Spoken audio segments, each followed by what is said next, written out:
Doctor, मी तर फक्त एकच चपाती खातो पण माझं वजन काही कमी होत नाही, उलट वाढतंय. हा डायलॉग तुम्ही किती वेळा ऐकलाय? माझ्याकडे रोज पेशंट येतात, लेडीज असतात, जेंट्स असतात, सगळ्यांची एकच कंप्लेंट, खात काही नाही पण वजन पण कमी होत नाही. आज मी तुम्हाला याचं खरं सायंटिफिक कारण सांगणार आहे. हा व्हिडिओ शेवटपर्यंत बघितला तर तुम्हाला एक्झॅक्ट तुमची चूक काय होते हे नक्की कळेल. एक चपाती सर्वात मोठा गैरसमज. पहा, आपली बॉडी एक चपातीवर चालत नाही, बॉडीला फरक पडतो टोटल कॅलरीजवर. मी तुम्हाला एक सिंपल उदाहरण देतो. एक पेशंट माझ्याकडे आला, तो म्हणाला, डॉक्टर मी फक्त एक चपाती खातो. मी त्याला डिटेल मध्ये विचारलं, सकाळी चहा हो 2 वेळा, साखर हो, बिस्किट हो, दुपारी भाजी तेलकट असते हो, संध्याकाळी स्नॅक्स हो. आता त्याला वाटत होतं तो कमी खातो पण ॲक्च्युअलमध्ये एक्स्ट्रा कॅलरीज तो घेत होता. यालाच आपण म्हणतो हिडन कॅलरीज. आता दुसरी मोठी चूक, लोक म्हणता मी आता खूप कमी खाणार, पण बॉडी मूर्ख नाहीये. जेव्हा तुम्ही खूप कमी खाता तेव्हा शरीर सर्वायवल मोडमध्ये जातं, मेटाबॉलिझम स्लो होतं, कॅलरीज बर्न कमी करते, फॅट स्टोअर करायला सुरुवात होते. म्हणजे तुम्ही कमी खाताय पण बॉडी फॅट जपून ठेवते.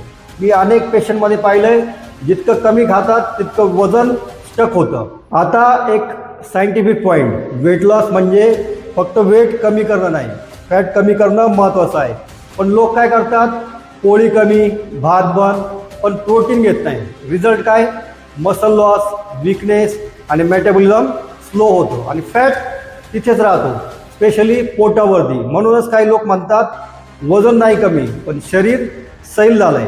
विशेषतः महिलांमध्ये thyroid problem, PCOS, insulin resistance यामुळे बॉडी फॅट बर्न कमी होतं.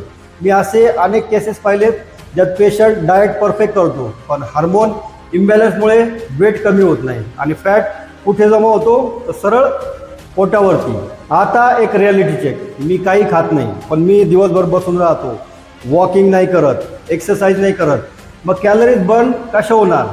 वेट लॉस म्हणजे डाएट प्लस ॲक्टिव्हिटी, दोन्ही पण. झोप हा पॉईंट लोक इग्नोर करतात. स्ट्रेस जास्त असेल, झोप कमी असेल तर कॉर्टिसॉल हार्मोन शरीरात वाढतो. रिझल्ट काय?